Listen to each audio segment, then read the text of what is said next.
Olá, eu sou a professora Benizete e dando sequência a esses vídeos, que comentamos aí as medidas provisórias, inicialmente a medida 905 de 2020, que inclusive estava para ser votada hoje na Câmara, mas depois com essa pandemia e tendo sido decretado estado de calamidade pública, inúmeras medidas vieram a lume e uma boa maioria delas impactando aí o que eu chamo do mundo do trabalho. O direito do trabalho, o mundo do trabalho, as relações de capital e trabalho, elas estão no epicentro aí desse contexto provocado pela pandemia. As relações em razão do encerramento ou do fechamento de diversos setores do empresarial. Muitos trabalhadores não estão podendo exercer suas atividades e nem os empresários exercer o seu comércio, sua empresa, profissionais liberais, ambulantes. Então vivemos momentos efetivamente muito difíceis, nunca vistos por nós, pela geração que está viva, jamais assistiu um quadro desse. Então o momento requer, de fato, uma análise, uma cautela muito grande em relação a tudo, em relação à política, em relação à economia, em relação ao direito. E o direito do trabalho é o que está efetivamente sofrendo de perto, ou melhor dizendo, é o que está tendo as maiores alterações para atender essa necessidade, essa urgência de solucionar essa colisão que tem entre empresas fechadas e pagamento de salário. Lembrando que o contrato de emprego ele tem uma característica de ser sinalagmático, obrigações recíprocas e contrárias. Enquanto o empregado vende a sua força de trabalho, que é comprada pelo empregador mediante salário, mas esse empregado tem a obrigação de trabalhar, como sabemos, com diligência, com obediência, com boa-fé, para que ele possa efetivamente receber o seu salário. Mas nesses momentos, nesses dias difíceis e que não está tendo trabalho, e o governo vem editando medidas provisórias, 927, 936. A 936, ela, no dia 6 de abril, ela teve uma reviravolta aí na sua estrutura, porque essa medida provisória, ela teve por objetivo instituir um benefício do governo, um benefício emergencial do governo para aqueles trabalhadores que não pudessem trabalhar, que estão com seus contratos suspensos. Então ele criou a suspensão, essa norma cria a suspensão dos contratos de emprego mediante um benefício emergencial do governo, só numa hipótese que o empregador paga um percentual de 30%, e criou também a possibilidade de fazer a redução da jornada com redução de salário. Bom, o artigo 11 e diversos dispositivos dessa medida provisória 936, que nós tratamos nos 3 vídeos anteriores, em 3 vídeos anteriores nós pensávamos que já tinham esgotado, em parte, uma análise, ainda que rasa, dessa medida provisória. Mas no dia 6, no apagar das luzes aí, no final do dia, foi ajuizada uma ação direta de inconstitucionalidade pela Rede Sustentabilidade e foi distribuído para o ministro Ricardo Lewandowski, com um pedido de liminar que foi concedido em parte a esse ministro. Qual é o ponto dessa medida provisória que é questionado nessa ação direta de inconstitucionalidade? Aquilo que nós já falávamos no vídeo anterior. O que ocorre? A medida provisória, ela estabelece que, salvo um patamar ali, a negociação para suspensão do contrato de emprego por até 60 dias, a redução de salário e redução de jornada por até 90 dias, poderá ser mediante acordo individual ou coletivo. Acontece que a Constituição Federal, ela estabelece sobremaneira, em vários dispositivos, mas sobremaneira, no artigo 7º, inciso 6º, que a redução salarial deverá ser feita, qualquer redução salarial, porque se harmoniza com o princípio da intangibilidade e da irredutibilidade salarial, que estruturam, né, o direito do trabalho, filhos que são do princípio da proteção, e estruturam essa exigência de participação nas negociações coletivas das entidades sindicais das categorias respectivas. Muito bem, essa medida provisória, ela permite que esse acordo, conforme nos vídeos anteriores, seja feita mediante empregador e empregado e comunicado à entidade sindical. Apenas comunicado. Acontece que o ministro Lewandowski, ele concedeu a liminar para que obrigatoriamente seja concedido, ele mantém essa proposta de fazer a negociação individual, mas ele estabelece que essa negociação tem que ser informada ao sindicato, que vai ter um prazo para dizer se concorda ou se ele entra nessa negociação. Bom, aqui tem nós teríamos vários desdobramentos sobre essa temática. O primeiro desdobramento é que nós temos hoje no Brasil uma média de 16 mil sindicatos, porque vigora ainda no Brasil o princípio da unicidade sindical, ou seja, um sindicato por categoria, por base territorial, desde que a base territorial não seja inferior ao município. Então, cada categoria só pode se vincular a um sindicato por base territorial, ou seja, só pode se vincular a um sindicato especificamente que vai atuar na base territorial da onde aquele empregado ou aquela categoria trabalha, aquele empregado, aquele grupo de empregados, ou aquele empregado individualmente, trabalha, presta seu serviço. Então, o que acontece? Nessa hipótese, tendo em vista o princípio da unicidade sindical, que vigora na nossa Constituição Federal, que vigora no país, estabelecido na Constituição Federal, esses sindicatos, eles, se por um lado, com a Lei 13.467 de 2017, eles perderam uma parte do status dele através da perda da contribuição obrigatória, o antigo imposto sindical ou contribuição sindical, esses sindicatos eles ficaram muito fragilizados pela perda dessa contribuição sindical. Embora a Lei 13.467, a reforma trabalhista, ela, por outro lado, ela trouxe o primado do negociado sobre o legislado. Ela trouxe o primado do negociado sobre o legislado, mas, em compensação, ela retirou a grande fonte de receita dos sindicatos, das 4 contribuições, a única que era obrigatória por lei, a contribuição sindical. Muito bem. Essa medida provisória 936, do dia 22 de março, ela dá poderes, ela também, por sua vez, ela ignora aí o sindicato. Ela ignora o sindicato porque ela diz que deverá comunicar ao sindicato.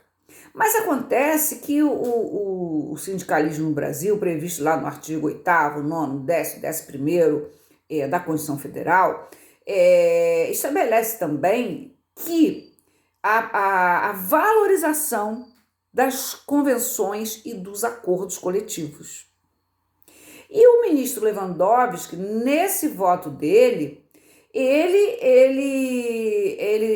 entende, isso vai entrar em votação, parece que vai entrar rápido agora, acho que até dia 20 de abril, se não me engano, já está pautada.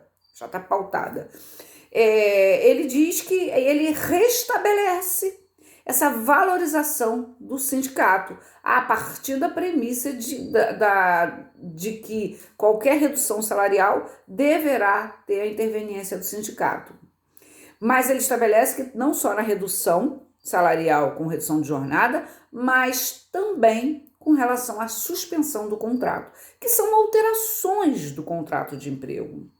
São alterações. Lembrando que a CLT, no seu artigo 468, que não foi alterado pela Lei 13.467, a reforma trabalhista, estabelece que nenhuma alteração poderá ser feita desde que ela, direto ou indiretamente, traga prejuízo ao empregado, ainda que esse consinta nessa alteração do seu contrato. No entanto, há que se ponderar aí, devemos fazer algumas ponderações que longe estão de esgotar, mas é uma mera provocação nesse vídeo aí, entre a medida provisória 936, que estabelece a possibilidade dessas alterações do contrato mediante acordo entre empregado e empregador, e só uma informação ao sindicato, só uma informação, mas sobretudo ao Ministério da Economia, e agora esse voto numa ação direta de inconstitucionalidade, ainda é uma liminar, do ministro Lewandowski do Supremo Tribunal Federal, e que volta e diz, não, essa medida provisória, para esses efeitos de alteração do contrato quanto à suspensão e à redução de salário, deverá ser comunicada ao sindicato, mas ela só vai ter valor se dentro do prazo o sindicato não se manifestar, porque presume-se, o silêncio do sindicato presume-se que ele concordou com aquele acordo que foi pactuado entre as partes empregado e empregador. E caso ele não concorde, ele vai ter que participar dessa negociação. Aqui tem uma questão grande, além do volume de sindicatos no Brasil, dois pontos nós precisamos discutir, duas situações. A primeira delas, que é a medida provisória, essas medidas provisórias 927, essa 936, a 946, que saiu hoje para liberar o fundo de garantia, que eu vou falar ainda um pouco nesse vídeo, se justifica pela emergência, pela situação de decretação do estado de calamidade pública do Brasil, onde há uma restrição social em que as pessoas não podem sair à rua e a maioria do tipo de negócio, salvo farmácia, redes bancárias, estabelecimentos bancários, setores de comércio de farmácia, de supermercado, de alimentação, estão podendo funcionar. Mas ficamos a imaginar aqueles setores de turismo, de rede hoteleira, de companhias aéreas, de escritórios mesmo, de advocacia, de contabilidade, de lojas de vestuários.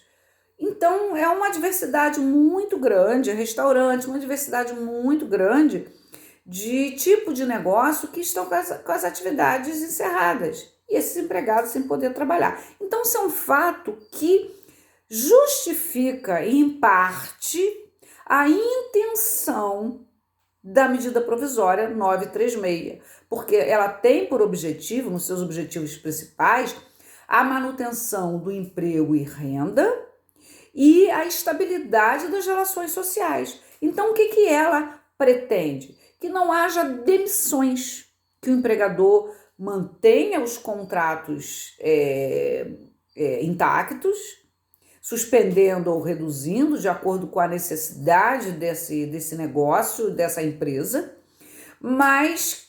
e esse empregado não tendo um impacto muito grande de não ter condições financeiras, de não ter nenhuma receita. Por isso, o auxílio emergencial pago pelo governo para as situações de suspensão. E para as situações de redução, tem aí uma parte paga pelo empregador e dependendo do patamar, dependendo do percentual aí de redução de salário, o governo também ele entra com uma pequena com valor, que tem como base, né, o valor do auxílio-desemprego. Então, o que já conversamos lá no vídeo anterior. Então, esse é o primeiro ponto, é entender os motivos e as razões dessa medida provisória. O segundo ponto seria a viabilidade se manter essa liminar, se ela se mantiver, como que vai se operacionalizar essa comunicação ao sindicato na perspectiva de que tem que se comunicar obrigatoriamente e aguardar o prazo. Muitos sindicatos na sua maioria, estão fechados e não estão funcionando em nenhum sistema à distância, home office. Muitos sindicatos também, além de estarem fechados, não têm uma estrutura de site que permita uma comunicação. Existem alguns tipos de trabalhadores, de empregados, que também ou não é categoria organizada, ou a categoria não tem base territorial em determinadas cidades, em determinadas regiões, né? Ok, porque nessa hipótese pode comunicar a federação e a confederação. Na ausência de sindicato, tem a federação e a confederação. Mas há aí uma questão operacional bastante complexa, que precisa ser discutido. Se, por um lado, de fato, há uma violação à Constituição Federal, porque são direitos fundamentais, por outro lado, há que se ponderar o momento pelo qual atravessa o Brasil. Então, algumas perguntas ficam no ar. Se o empregador não puder, ou se o sindicato inviabilizar essa negociação, porque o sindicato ele é o agente aí negociador, ele pode inviabilizar, ele pode tomar uma postura de dizer, não quero perda nenhuma para esses trabalhadores dessa empresa, não quero perda nenhuma para os trabalhadores dessa empresa, para esse grupo de trabalhadores, para esses dois trabalhadores. Ele pode endurecer nessas negociações, inviabilizar essa negociação. Claro que existem sindicatos muito sérios, sindicatos bastante razoáveis, mas não é exatamente, isso não é o parâmetro, não é a grande maioria, ou não são todos. Vamos modificar. Uma boa parte do sindicalismo no Brasil, o sindicalismo que é efetivamente combativo, mas não se pode dizer que todos são. Não se pode dizer que todos são. E talvez exatamente os setores mais prejudicados, exatamente os setores que têm suas atividades fechadas, que efetivamente vai precisar de um sindicato que talvez não seja um sindicato tão combativo. Mas, por outro lado, a Constituição Federal garante essa intermediação do agente sindical, garante juridicamente, é uma postura que se conforma com o ordenamento jurídico. E aí tem uma questão, uma medida provisória pode confrontar com esses princípios constitucionais da negociação coletiva, da irredutibilidade salarial, da intangibilidade salarial, da alteração da inalterabilidade dos contratos, são ponderações que amanhã nós vamos acordar e talvez tenhamos aí um outro ponto para discutir. É isso que eu queria fazer num debate, numa fala assim, muito rasa, porque esse vídeo ele complementa, vamos dizer assim, os 3 vídeos anteriores que estão postados sobre a MP 936 da agora, de 2020. E a medida provisória 940 de ontem, do dia 7, ela vai estabelecer também, ela extingue o PIS/PASEP e as contas do PIS/PASEP, mas em compensação ela vai autorizar o trabalhador a sacar seu fundo de garantia até o valor de R$ 1.045 mais ou menos, acho que é esse valor, e ela vai permitir também que as contas que estão paralisadas, que estão inativas, também possam ser movimentadas. Então, aquelas possibilidades previstas na Lei 8.036, em que o empregado está trabalhando, ele só pode movimentar a conta vinculada dele naquelas hipóteses previstas no artigo 20 da Lei 8.036, que são várias hipóteses, algumas doenças, quando ele é dispensado, quando ele é aposentado, tem várias possibilidades ali. Mas enquanto ele estiver trabalhando, ele não pode movimentar ou sacar seus valores constantes na conta do fundo de garantia. Mas essa medida provisória 946 do dia 7, ela autoriza o saque no valor de até R$ 1.046, no valor de até R$ 1.045, né? Eu estou olhando aqui no PowerPoint, estou olhando a lei aqui, R$ 1.045, exatamente isso. E não vai ser assim de imediato. O que estabelece aqui no artigo 6º? A partir do dia 15 de junho até 31 de dezembro, o saque do recurso até o limite de R$ 1.045 vai ocorrer de forma gradativa. Na hipótese do titular possuir mais de uma conta vinculada, por exemplo, ele tem 2 empregos, né? Tem 2 empregos e ele vai poder sacar dos 2. Será feito, mas qual é a ordem? Será feito primeiro nos contratos que já tiverem sido extintos, mas se for a hipótese daquele que estiver trabalhando, vai começar primeiro daquela conta de menor saldo, né? Então, essa medida provisória 946, ela não traz tantos debates como a 936 dos 3 vídeos anteriores e completados aqui, mas ela permite o saque do fundo de garantia, o que vai também introduzir na economia, embora esse não seja o objetivo, mas sim a subsistência desse trabalhador, que vai garantir aí alguma renda, alguma possibilidade para esses empregados. Em suma, é possível que amanhã, quando acordemos, haja uma outra medida provisória e vamos aguardar a decisão que está pautada já agora pelo Supremo Tribunal Federal. Eu via hoje, já tem uma data, não me recordo, mas é agora. Há uma pauta agora de urgência, agora em abril, se não me engano, dia 20, não tenho muita certeza, temos que ficar acompanhando isso.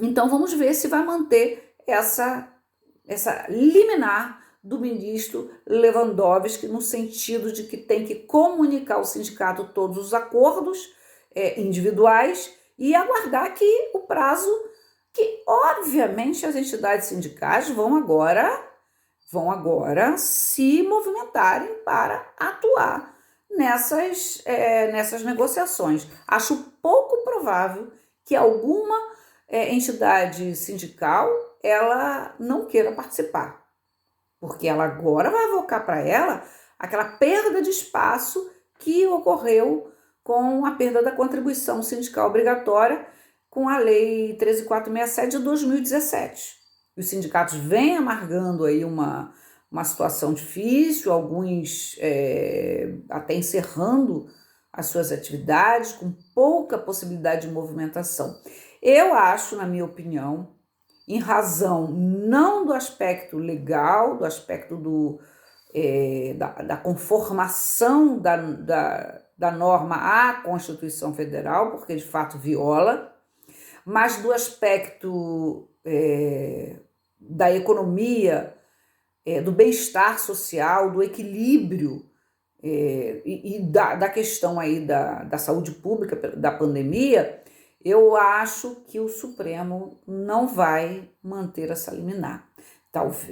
Na minha opinião, ele vai acatar o que está disponível, o que está disposto na medida provisória 936, com uma comunicação ao Ministério da Economia, permitindo, na maioria, na regra, o acordo entre patrão e empregado. Bom, então esse é mais um vídeo que fica aí para os nossos debates, para os nossos alunos, para os nossos clientes, que muitas perguntas chegam, e como nós não temos tempo de atender a toda essa demanda de alunos, de clientes, debates com colega, estamos fazendo esse vídeo no nosso canal do YouTube. E eu aguardo vocês lá para a gente no próximo debate, no próximo tema, quem sabe até desdobrando essas medidas provisórias aí por tema.